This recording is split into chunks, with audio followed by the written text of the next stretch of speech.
27 जनवरी 2020 केरला के general hospital में एक 20 साल की फीमेल पेशेंट अपना इलाज कराने जाती है और उसे हुआ क्या था, सांस लेने में प्रॉब्लम, बुखार और खांसी जैसे सिम्टम्स दिखाई दे रहे थे। और इसकी इस प्रॉब्लम को बढ़ता हुआ देखकर डॉक्टर्स ने थोड़ी पूछताछ करनी चालू की और बाद में पता चला कि ये 23 जनवरी को चाइना के वुहान शहर से कोविड-19 की वजह से केरला वापस आई थी और 23 से 26 जनवरी के बीच इसे सांस लेने में प्रॉब्लम होने लगी, खांसी और बुखार जैसे सिम्टम्स दिखाई देने लगे।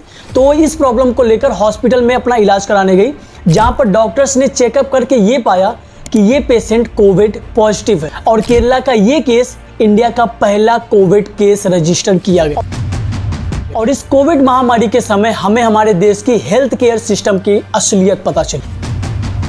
इससे पहले भी कुछ ऐसे इंसिडेंट्स हुए हैं जहां पर हॉस्पिटल्स में बेड नहीं थी, डॉक्टर और नर्सेस की कमी थी, तो वहां पर कुछ लोग ये कहकर नजरअंदाज कर देते थे कि उस एरिया में या उस डिस्ट्रिक्ट में हॉस्पिटल्स की हालत सही नहीं, वहां पर कांग्रेस की सरकार है या वहां पर बीजेपी की सरकार है, उन लोगों ने वहां के हेल्थ केयर सिस्टम को अपडेट नहीं किया। आप हमारे यहाँ आइए, हम आपको यहाँ के हॉस्पिटल्स दिखाते हैं। हमारे यहाँ के हॉस्पिटल्स और वहां के हॉस्पिटल्स में जमीन आसमान का फर्क है, लेकिन ये सबसे बड़ा झूठ है। आइए आज ये जानने की कोशिश करते हैं कि क्या है असली सच इन हॉस्पिटल्स की और आखिर क्यों हॉस्पिटल्स के पूरे बिल पे करने के बाद भी सही ट्रीटमेंट ना मिलने की वजह से कई केसेस में पेशेंट की जान तक चली जाती है।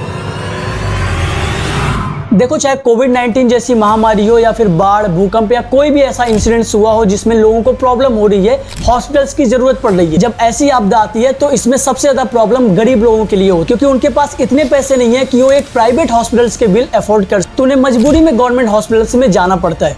यस, मजबूरी में गवर्नमेंट हॉस्पिटल्स में जाना पड़ता है। इस मजबूरी वर्ड का असली मतलब सिर्फ वही समझ पाएंगे जो इन गवर्नमेंट हॉस्पिटल्स के चक्कर काट चुके हैं। कोविड के टाइम में हम सब लोगों ने यही सुना था कि हॉस्पिटल्स में बेड नहीं है, किसी स्कूल्स को हॉस्पिटल में तब्दील कर दिया गया है, किसी के घर को हॉस्पिटल में बदल दिया गया है। लेकिन ये सारी प्रॉब्लम किसके लिए थी?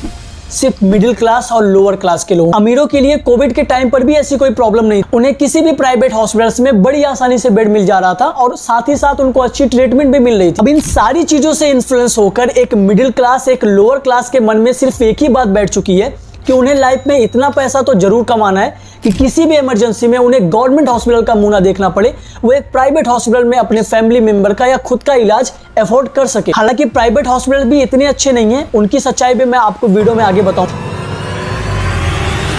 नेशनल हेल्थ मिशन NHM ने इंपॉर्टेंट स्कीम के अंडर देश भर के डिस्ट्रिक्ट हॉस्पिटल्स, सामुदायिक स्वास्थ्य केंद्र, प्राइमरी हेल्थ सेंटर और आयुष्मान आरोग्य सेंटर में आने वाले 2 लाख से भी ज्यादा हॉस्पिटल्स के सर्वे किए, जिनमें से सिर्फ 40,451 हॉस्पिटल्स ने अपनी जानकारी सरकार को दी। इंडियन गवर्नमेंट ने इन हॉस्पिटल से इंफॉर्मेशन इकट्ठा करने के लिए Indian public health standard IPHS नाम के एक डिजिटल टूल का यूज किया और जब फाइनेंशियल रिपोर्ट सामने आई तो सबके होश उड़ गए, क्योंकि 40,451 हॉस्पिटल्स में से सिर्फ 8,089 हॉस्पिटल्स ही ऐसे थे जो IPHS के मानकों पर थोड़ा बहुत खड़े उतरे थे।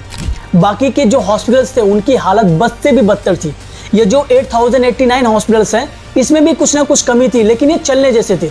लेकिन जो 32,362 हॉस्पिटल्स थे उसमें बेसिक फैसिलिटीज तक नहीं थी, डॉक्टर्स, नर्सेस की कमी थी, मशीनरी सिस्टम का तो दूर दूर तक अता पता नहीं था। और इस रिपोर्ट को इंडियन गवर्नमेंट ने ही इन हॉस्पिटल्स के ऊपर सर्वे करके इस रिपोर्ट को पब्लिक किया है और इसी रिपोर्ट के अकॉर्डिंग देश में 80% ऐसे हॉस्पिटल्स हैं जिसमें बेसिक फैसिलिटीज तक नहीं है, डॉक्टर, नर्सेस की कमी है। और ये बात खुद इंडियन गवर्नमेंट कहती है, लेकिन अफसोस अभी तक कोई भी खास एक्शन नहीं लिया गया है।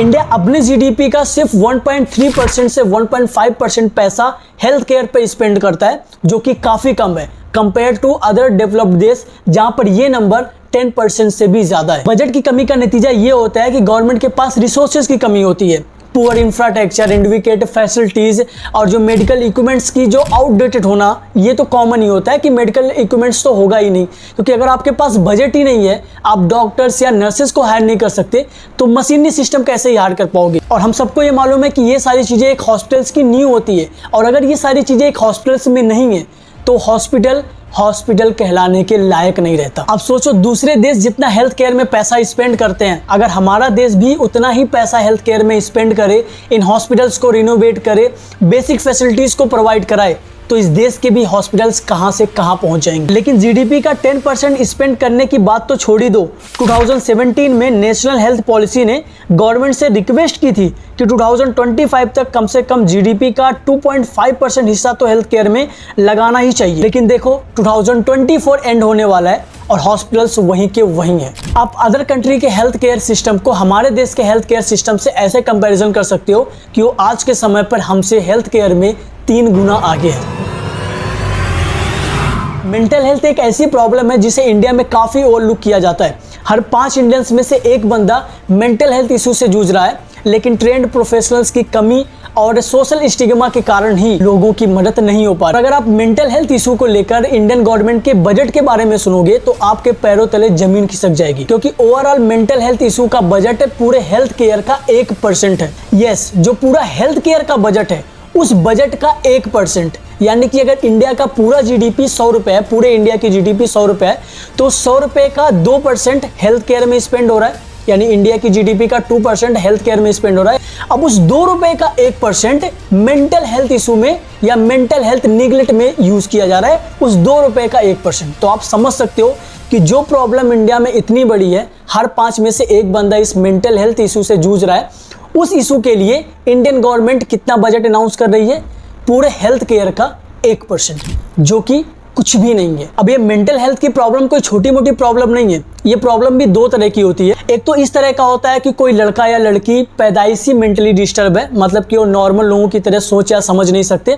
ऐसे कई सारे लोग होते हैं जो बॉर्न के टाइम से ही डिस्टर्ब होते हैं, वो लोगों की तरह समझ या सोच नहीं सकते, उनको सही से बोलने भी नहीं आता है, जो डिस्टर्ब होते हैं। आपने ऐसा बहुत सारे लोगों को देखा होगा। एक तो इस तरह के होते हैं और दूसरे इस तरह के होते हैं जिनकी लाइफ काफ़ी मज़े से कट रही होती है, लेकिन अचानक से कोई इंसिडेंट हो जाता है जिसको सहन नहीं कर पाते हैं और डिप्रेशन का शिकार हो जाता है। और ये प्रॉब्लम किसी को भी हो सकती है अगर वो सही समय पे खुद को संभाल नहीं पाता है। तो फॉर एग्जांपल कोई स्टूडेंट अपनी जी जान लगाकर पढ़ाई करता है, बार बार कंपटीशन की तैयारी करता है, बार बार एग्जाम देता है, लेकिन बार बार उसको फेलियर का सामना करना पड़ रहा है। ऐसे में धीरे धीरे करके उस स्टूडेंट का खुद पर से भरोसा उठने लगेगा कि मैं ये नहीं कर पाऊंगा या मेरे से ये नहीं होगा। मैं काफ़ी टाइम से ट्राई कर रहा हूँ, काफ़ी टाइम से कोशिश कर रहा हूँ, लेकिन मेरे से ये नहीं हो रहा है। और एक समय ऐसा आएगा कि वो ना किसी से मिलना चाहेगा, ना किसी से बात करना चाहेगा, वो अपने ही ख्यालों में डूबा रहेगा। और यही मेंटल हेल्थ निगलेक्ट की दूसरी निशानी है। इसके अलावा भी कई तरह से लोग डिप्रेशन का शिकार हो रहे हैं। जैसे कि किसी ने बहुत सारा पैसा स्टॉक मार्केट में लगाया, इन्वेस्टिंग में लगाया, और कुछ टाइम के बाद वो सारा पैसा लॉस में चला गया, और वो उस लॉस को सह नहीं पाता है और डिप्रेशन का शिकार हो जाता है कि मुझे इतना पैसा नहीं लगाना चाहिए था। वो एकदम उसी सोच में डूबा रहेगा, उसे और कुछ करने का मन नहीं करेगा। इसके अलावा किसी का ब्रेकअप हो गया उसकी वजह से, किसी का डाइवोर्स हो गया उसकी वजह से लोग डिप्रेस हो जाते हैं। और सबसे बड़ी चीज कि इस डिप्रेशन से बचने के लिए कोई भी दवाई नहीं है, इस चीज को हमें खुद से हैंडल करना पड़ता है। लेकिन अगर कोई प्रोफेशनल ट्रेनर हमारी मदद करे डिप्रेशन से बाहर निकलने, हम खुद को बहुत जल्दी पहले जैसा कर पाएंगे, बहुत जल्दी सुनसान भरी अकेली दुनिया से फिर से अपनी पुरानी दुनिया में आ पाएंगे।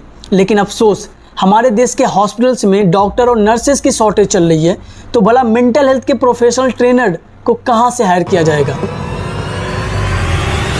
कोविड के टाइम पर अगर इस देश में किसी चीज की सबसे बुरी हाल थी तो वो थी हॉस्पिटल्स की। उस समय हॉस्पिटल्स में सिर्फ जगह या बेड की ही प्रॉब्लम नहीं थी, बल्कि इतने सारे पेशेंट को हैंडल करना और उन सब का वैक्सीनेशन करना एक मेजर प्रॉब्लम बन गया था। ऐसे में उन्हें जो भी मिला, जिस भी कंडीशन में मिला, उसे इन हॉस्पिटल्स वालों ने हायर कर लिया। जैसे कोई लड़का किसी मेडिकल स्टोर में काम कर रहा है तो उसको इन्होंने वैक्सीन लगाने के लिए अपने हॉस्पिटल्स में रख लिया। जैसे कोई स्टूडेंट डी फार्मा या बी फार्मा की तैयारी कर रहा है, उसके पास कोई सर्टिफिकेट भी नहीं है, उसका कोर्स अभी अपेयरिंग में चल रहा है, उसको भी इन हॉस्पिटल्स वालों ने 10-10 हज़ार 15-15 हज़ार की नौकरी पे रख लिया वैक्सीन लगाने के लिए, इन पेशेंट को हैंडल करने के लिए। और ये सिर्फ प्राइवेट हॉस्पिटल की बात नहीं हो रही है, गवर्नमेंट हॉस्पिटल में भी ऐसे बहुत सारे लोग संविदा पे रखे जा रहे थे, उनसे पैसे लिए जा रहे थे, उनको नौकरी दी जा रही थी संविदा पे कि कुछ टाइम के बाद आप गवर्नमेंट हो जाओगे, ऐसे लालच दे देकर जो डी फार्मा के स्टूडेंट है या कोई मेडिकल स्टोर में काम कर रहा है या कोई छोटे मोटे हॉस्पिटल्स में रह रहा है, उसको इन हॉस्पिटल्स वालों ने हायर करना चालू कर दिया, क्योंकि ये हॉस्पिटल्स वाले ऐसी किसी भी घटना के लिए प्रिपेयर्ड थे ही नहीं।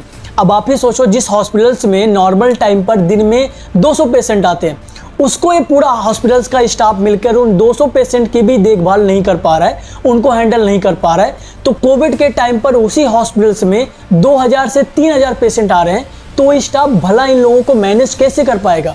तो उनको जो भी मिल रहा था, जैसे भी मिल रहा था, उनको हायर किए जा रहे थे। वो नहीं देख रहे थे कि उनके पास कुछ नॉलेज है मेडिकल इंडस्ट्री की या नहीं है। उनको इंजेक्शन लगाने आता है, वैक्सीन लगाने आता है, उन्होंने कभी सिरिंज को अपने हाथ में लिया भी है या नहीं लिया है, इनसे कोई फ़र्क नहीं पड़ता है। बस बंदा इनके पास होना चाहिए काम करने के लिए। गवर्नमेंट ने कुछ स्कीमें जरूर लाई हैं इन प्रॉब्लम को बढ़ता देखकर, जैसे कि आयुष्मान भारत स्कीम, जो कि एक हेल्थ इंश्योरेंस स्कीम है। इसके अलावा नेशनल हेल्थ मिशन जैसी स्कीम्स लेके आई, लेकिन इससे कुछ खास फर्क नहीं पड़ा, क्योंकि ये स्कीम बेसिकली किसी बड़े ऑपरेशन या किसी बड़ी बीमारी के इलाज के लिए है, जहां इलाज के लिए लाखों रुपए लग रहे हैं। तो वहां पर इस स्कीम से लोगों को कुछ फायदे जरूर हुए हैं, लेकिन करप्शन इतना ज़्यादा बढ़ चुका है कि कई जगहों पर आयुष्मान कार्ड देने के बाद भी डॉक्टर्स पैसे की मांग कर रहे हैं। इस हेल्थ केयर में होने वाले करप्शन के ऊपर तो एक अलग से वीडियो बनाई जा सकती है, तो उसे किसी और वीडियो में जानेंगे। अभी के टाइम पर यह जानना जरूरी है कि एक छोटी सी बीमारी, एक नॉर्मल डिजीज जानलेवा बीमारी कब बन जाती है। इसका सिंपल सा जवाब है कि अच्छे टाइम पर, सही वक्त पर इसका सही ढंग से इलाज नहीं किया गया। इसीलिए आज के समय पर एक अच्छा खासा इंसान जिंदगी और मौत के बीच फंसा हुआ है।